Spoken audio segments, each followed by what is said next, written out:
Hey guys, welcome back to my channel today. In today's video, I'm going to be doing a good old-fashioned hits and misses. This is essentially a Sephora haul type update video where I talk about my thorough thoughts on high-end makeup releases that I have now thoroughly tested. So I'm really excited to get through some really interesting products. There's definitely some misses that I think you should absolutely avoid. And then there's some great products that I think are going to be some holy grails in my collection. So I'm super excited to talk all about that. So if you guys want to know my thoughts on some really popular high-end makeup items, then just keep watching.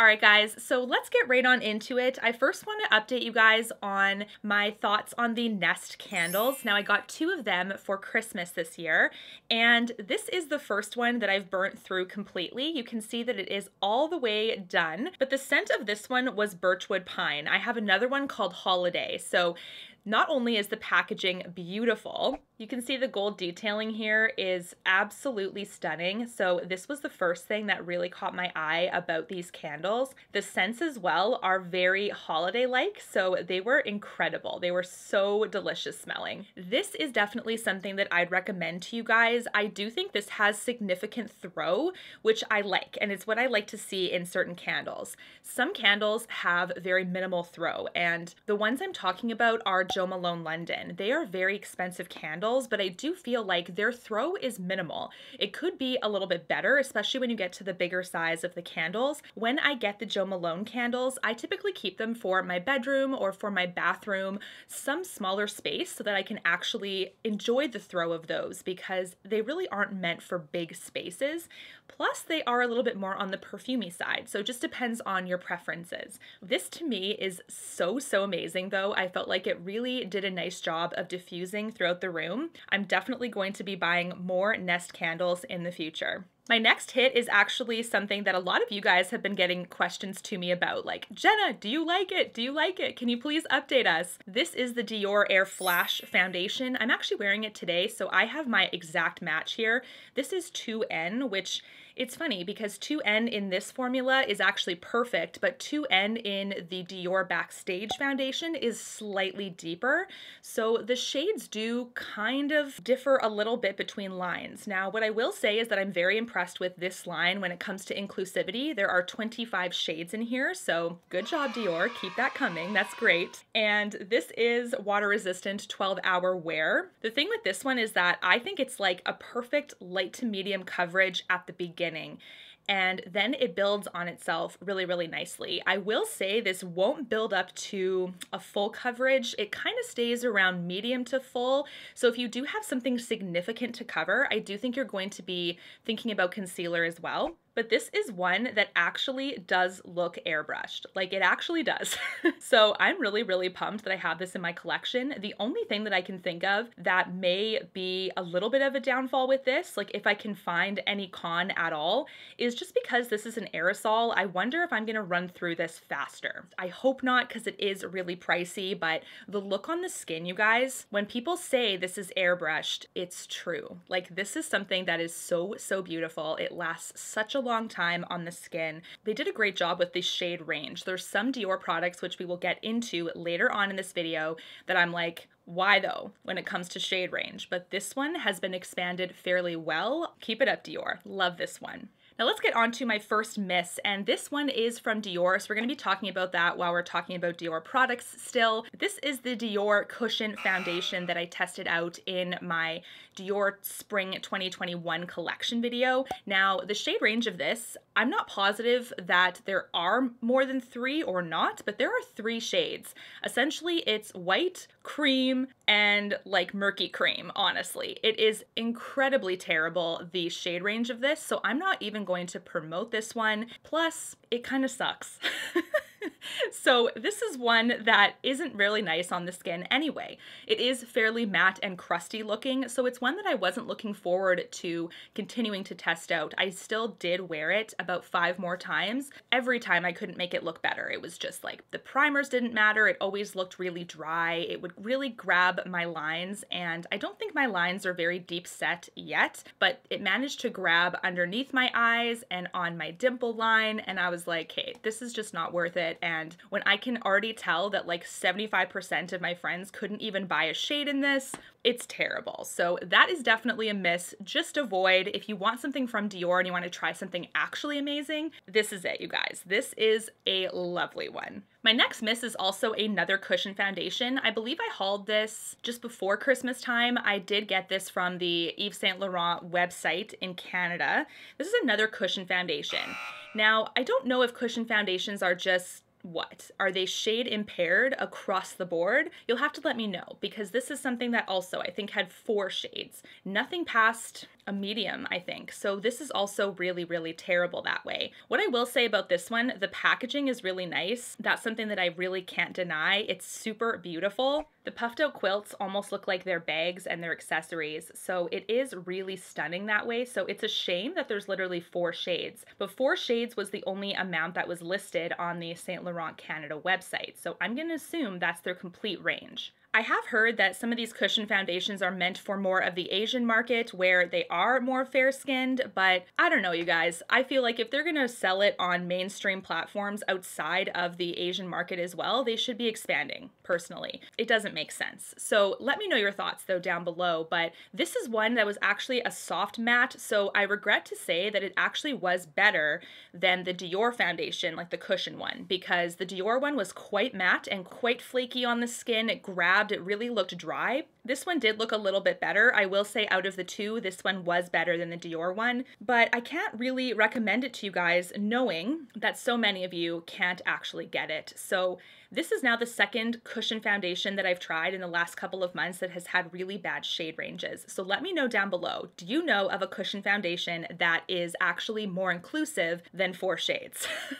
I would love to know. All right, guys, let's talk about my next hit, which I know you guys also wanted a update on. This is the By Terry Hyaluronic Setting Powder, and this is something that I also got kind of just before Christmas time, and it was from a Beautylish Black Friday sale, I believe. I got this for 30% off. This is the highly, highly regarded setting powder that's supposed to actually hydrate. It actually does. Like, this is one that is so cool. It does have a bit of a slight hydrating effect to the skin. It does have talc in it, so if you are aversive to talc, it is in the, I believe it's the 2nd ingredient in here, but this is a lovely one. Now, it is incredibly lightweight. I'm going to show you in pan here. It is white, but it obviously doesn't stay white. When you blend it into the skin, it does blend down. So that is something that I do really love, but this is one that sets makeup beautifully, almost gives that airbrushed effect. But what I personally find is that this one actually sets concealer really nice, especially underneath the eye, because when you have powders that really like to gather, especially in lines under your eyes, for instance, this powder doesn't do that. And that is something that really made it kind of showcase in my mind, where it actually didn't grab and it didn't emphasize lines. This does a fantastic job. It also does a great job with the rest of the face.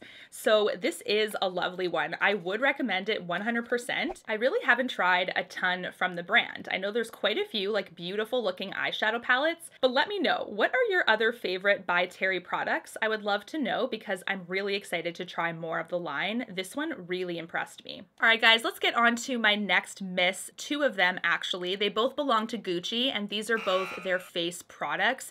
Now, I reviewed these a couple of weeks ago doing like kind of like a first impression video, and unfortunately my first impression was correct. These are not worth buying. They're extremely expensive, and it's something that I do think there are better products out there, unfortunately. So the first one I'm going to talk about is the Silk Priming Serum. This is from Gucci. You can see it has gorgeous pale pink packaging with that frosted glass bottle. This is stunning. The luxury packaging packaging, 10 out of 10. I think it's great. When it comes to the product inside, it is mediocre at best. It doesn't do a thing for my foundations anyway. I think it slightly blurs, like slightly. That's if you're looking through a magnifying glass to find anything beneficial about this product. It's very, very slight. So this is something that, no, not for $70+. If you want a silk priming serum that is actually better, Tatcha. So Tatcha Liquid Silk Canvas. If you're wanting a primer that has that silky kind of hydrated, slight glow, soft blur, this is the one. Tatcha is way, way better. I think it just kind of makes me sad because I've loved so many of their beauty products before. Their lipsticks are fantastic. Their bronzer, setting powder, like I was really, really excited for this. So this is something that, you know, you can live without, unfortunately. Now let's talk about the foundation, which is also a miss. This is the Gucci Natural Finish Fluid Foundation. The first kind of problem I have with this one is the name. The name being natural finish to me, it's not my definition of what a natural finish would look on the skin. This is way more matte than I thought it would be. And because I'm not really like a go hard matte girl,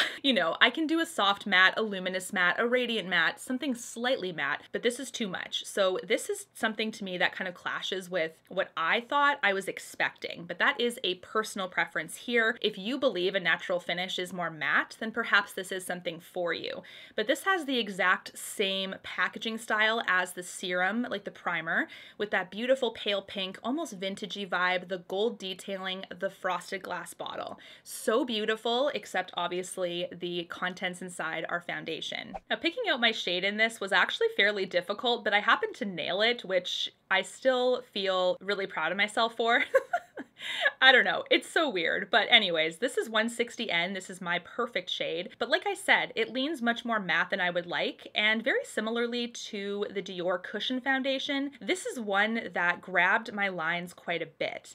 Randomly, it didn't grab my forehead lines as much, but it really seemed to grab my dimple line. This is a product that in order for me to actually use it at all, what I've been doing is mixing it with other more hydrating foundations. Mostly I've been doing the Fenty Beauty Pro Filt'r hydrating one because it's very hydrating. I'll mix the two together to kind of use this up, but this is definitely not going to be a repurchase. This is also really expensive. So if you want something from Gucci, there are much, much better products out there from the line. All right, guys, let's talk about my next hit, which is also from Dior.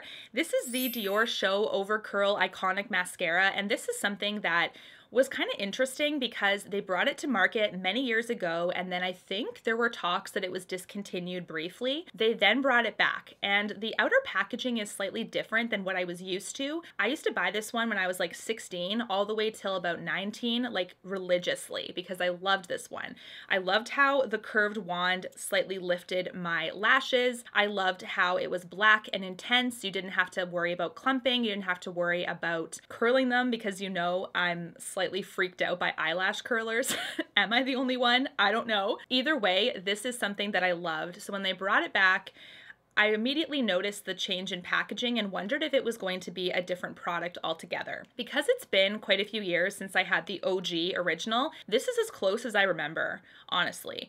The only thing I can say is that the bend of this wand, I think, is slightly less intense now. Like, it used to be a bit more of a curve. That is something that I think is true, but I don't have the old wand to compare. What I find is that, especially when this one is fresh, I just have to, at times, because of how the curve kind of picks up product, I have to just kind of like ever so slightly wipe off the excess just so that I don't get like a lot of product on the wand. But I know that as you use that, that's going to improve. But that's the only con I can think of. I think because of that bend, it's picking up a little bit more product than I would like right at the beginning when it's fresh. I really think you're going to love this one. So this has the gorgeous Dior like emblem kind of on the packaging there. It does feel very luxe in hand, and it is silver metallic packaging. Absolutely stunning. You can see this is the curve of this one. It's actually not as intense as some other ones. There's a lot more mascaras out there that that are getting curved wands. So this is starting to be more of a trend, but this does a lovely, lovely job. I love how my eyes just look opened up and brightened. All right, guys, let's get on to another Gucci miss. Now, this is something that I'm going to insert some clips for because this is a product I've already decluttered. This is the glitter lipstick that I picked up in a haul a couple of weeks ago. Now, you guys were with me. You were very mixed feelings on this one, which was really funny. I was super mixed feelings. I was like, I wonder how this is going to translate on the lips. It was a very hot Barbie pink color with kind of like iridescent purple glitter bits. So it actually pulled quite weird when you swatched it, as well as when you wear it. When you swatch it, if you bent it a certain way to the light, it would be like highlighter pink. And if you bent it the other way, it would be more purple. Just like when you wear it, it was very, very foiled to me. I don't know. You can see in these clips that I'm obviously wearing it with a very bright colored eye, which is the purple eye. So obviously it doesn't look good there, but even with a muted eye, it just didn't look good. You guys, it looked so tacky to me. I don't know if the other shades in this glitter line were better because I only picked up the one, but this is one where the glitter particles really pulled the color of the lipstick to a place that I just didn't like, and it also didn't translate very well on the lips. It just looked too bold. The Gucci lipsticks, like the satins, you guys, I'm obsessed with. So if you are wanting Gucci lipstick, just get one of their satin lipsticks because it's gorgeous. So I have Blaze of Noon. I've talked about this multiple times on my channel. It's so beautiful. It just wears very well every single day, a really beautiful pinky nude, and this is a shade that I'm like, yes, money well spent. The glitter lipstick, not so much.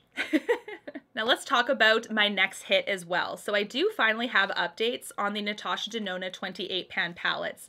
There are 2 of them here, so I had to test all the shades. It took a long time, you guys, a long, long time. So this one is purple blue. You can see that I've barely made an indent in many of them because it's literally like twice max that I've used some of these shades. So it is still fairly fresh. With 28 pans though, I had to make sure I was gonna test them all. This is a palette that is reminiscent of the OG Natasha Denona formulation. So if you're used to Sunset, Lila, Gold is also one that's up there. The mattes are really, really nice. They blend extremely beautifully in this purple blue palette. The shimmers are great as well. What I will say though is the downfall of the OG formula is the amount of fallout. There's quite a bit of fallout from these. So I would never do my base makeup first when doing these, especially because the colors are fairly bright. That's just something that I've noticed, whether matte or shimmer, it didn't matter. Fallout City all the time. My next question always is, do you think they're worth it? I personally think they're worth it if you can get it at the BOGO event, which she runs year over year for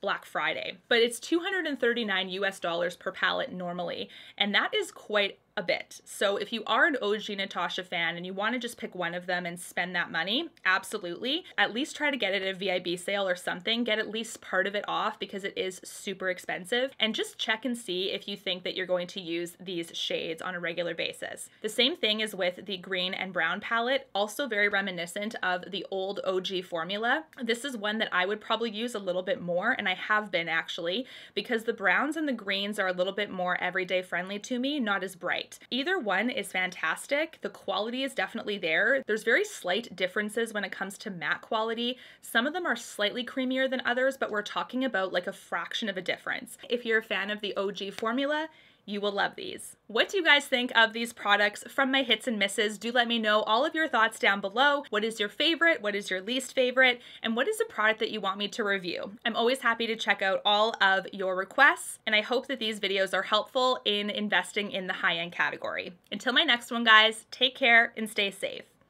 Bye, guys.